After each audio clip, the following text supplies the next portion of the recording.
These people act so insane, and I fucking love it. How can you turn watching your favorite trash television into an educational experience that's going to make you a happier human? By watching this video. Here are 6 things that we can learn from these dramatic AF humans on Vanderpump Rules so that you can grow into your most happiest and fulfilled and peaceful version and be far less bothered by other people. If you have not subscribed yet, please hit the button and the bell to be notified every week when I post a new video that's going to help you to create peace in your life no matter what is happening around you. Yes, even if your life is chaotic as well. Over the past 8 years, I have had the honor of working with sensitive, high-performing women, and they would often come to me telling me about how they are so bothered by other people's behaviors, whether it's that somebody said something to them that they just can't get out of their head, or they take on other people's stuff way too much, or they think way too much about what other people are going to think about them, and that holds them back from following what they truly desire. And when we watch Vanderpump Rules, we notice that there is a common theme in every single episode where someone is always crossing a line. And in Vanderpump Rules world, what happens when somebody crosses a line? You absolutely lose your mind, you throw a drink, and you might smack somebody in the face. But in reality, what does that actually do to us? That anger, that choice of holding on that anger and resentment is toxic. It fills our body with all sorts of hormones that just make us miserable. Now, anger is a completely beautiful human emotion.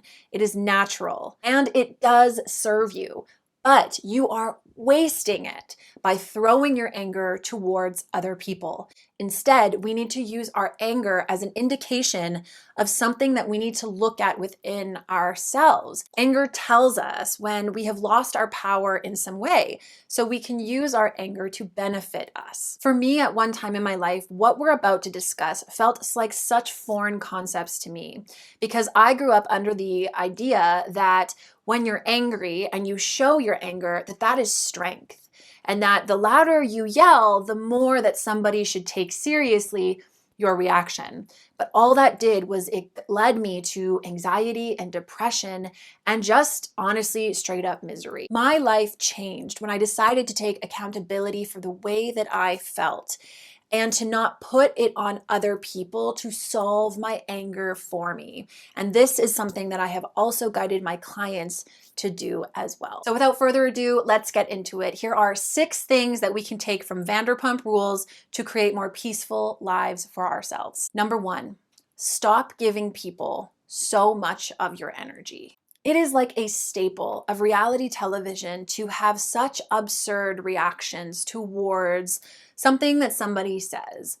And how many times have you experienced this in your daily life? Maybe in traffic, or maybe if somebody does come at you in a crazy way. When I think about this trope, I think about Jax, and I think about the crazy, crazy things that he says and the reaction that Stassi gives to him on a regular basis. How immediately she flies off the handle and it goes from 0 to 100. Now, if you tend to have big, strong feelings and you have big reactions, you may find that once you give that reaction that you don't actually feel better. So how is this not serving you? Well, physiologically speaking, there is a slight choice that we make when we choose anger. Is if we choose to let it go, then that initial experience kind of flushes through our body and we're able to kind of process all of that rush of emotions and hormones. But if we choose anger, that cortisol continues to pump in your system for hours, if not days. And it takes you way longer to come down from that and level out. It's also not serving you because you are opening yourself up to a rebuttal in a situation that is nowhere near going to be productive. So what is the alternative if you have big reactions? Is not allowing what people say to you inside. You get to decide what it is that you accept as truth and what it is that you let in. If you don't like the way that somebody talks to you or treats you, do not spend time with them. It's as simple as that. And if they have to be in your life, change the way that you interact with them. Number 2, You give your power away when you expect other people to act in a certain way. Yes, I'm looking at you, people who need to have control, because you can't control how people react. And trying to do so is just going to make you crazy. It's going to be incredibly frustrating. And if your happiness hinges on everyone else acting a certain way and supporting you and making you feel good, then you are going to open yourself up to disappointment again and again and again. And I think we can all understand the situations that I'm talking about when it comes to control in Stassi's birthday situations. Again and again, she gets angry at her friends for not acting the way that she wants them to act. And then she has this huge reaction where she gives all of her power and all of her energy away, and she spews it all over everyone else. And it doesn't actually make her feel any better. Instead, what we can do is we can understand why it is that we need people to act in certain ways. And typically this is because we need them to act in a certain way because that is predictable and it makes us feel safe.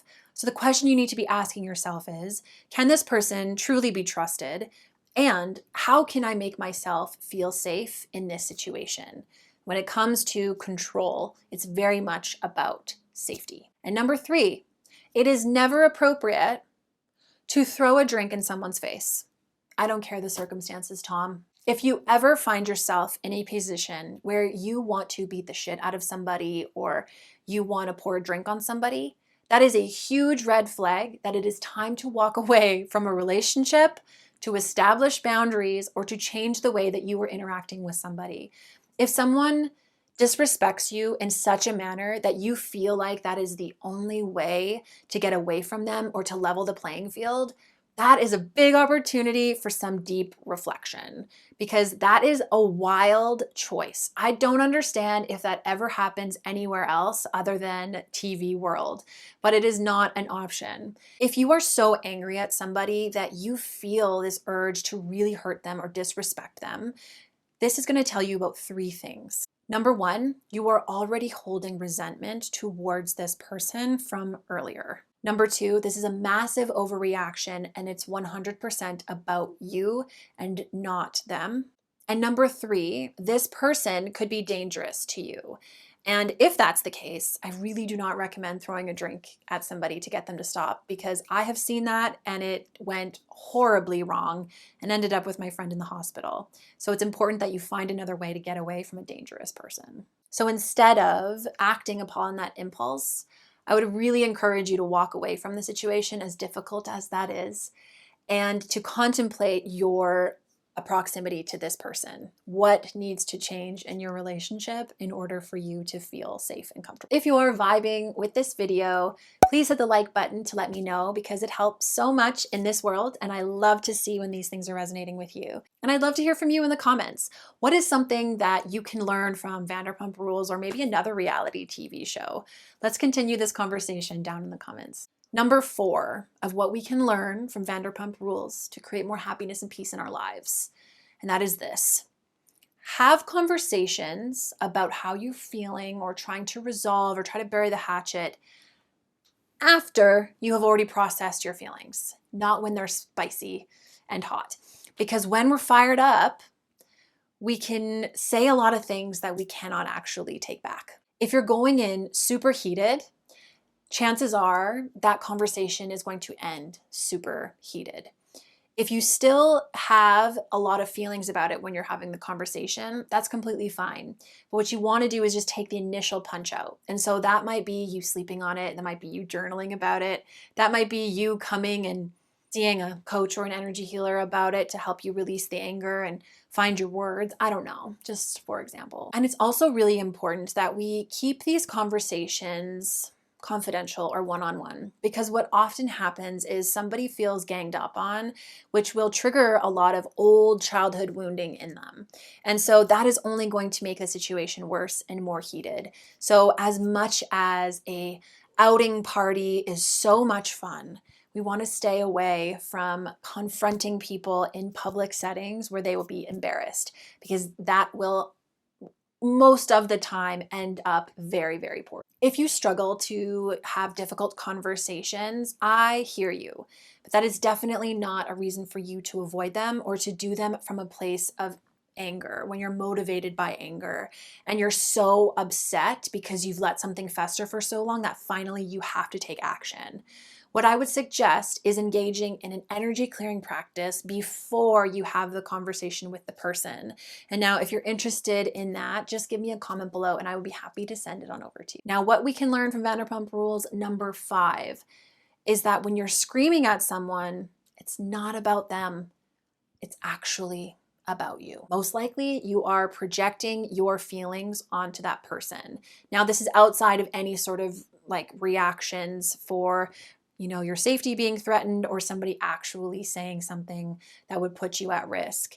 These are those snide comments, or even those comments that we have construed in our head to be a negative comment because of how we're interpreting it. What if I told you that your power can be claimed with one simple decision? Deciding that everyone in your life is a mirror, and your reactions to these people are a great way for you to look within yourself, to better understand yourself, and potentially do some healing or insert some boundaries in your life. Before you get angry at somebody who corrected something on an email that you were about to send or commented on the way that you looked, ask yourself, why is this affecting me in this way? What am I making this mean? Because instead of putting your energy onto that person and making it now their problem, we have an opportunity to go within and to learn about ourselves a little bit more. We saw this so clearly represented, I think it was in season 1 with Jax and Laura Lee, and how Stassi unleashed herself on Laura Lee and just started projecting all sorts of thoughts and feelings onto this poor woman.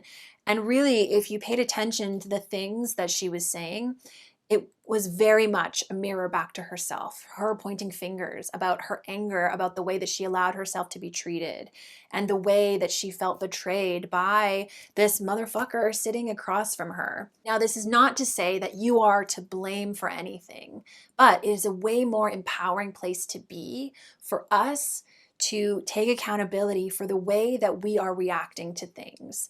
And that doesn't mean that you should still be around people who trigger you just because you need to use it as an opportunity to heal. Absolutely not. But what I want you to do is to take the punch out of the things that other people say to you so that you are not so affected by them and you can be happier. And that might also include staying the hell away from people who are rude to you and who trigger you on a regular basis. And the last thing that we can learn from Vanderpump Rules to make our lives more peaceful is this: what you consume, you become.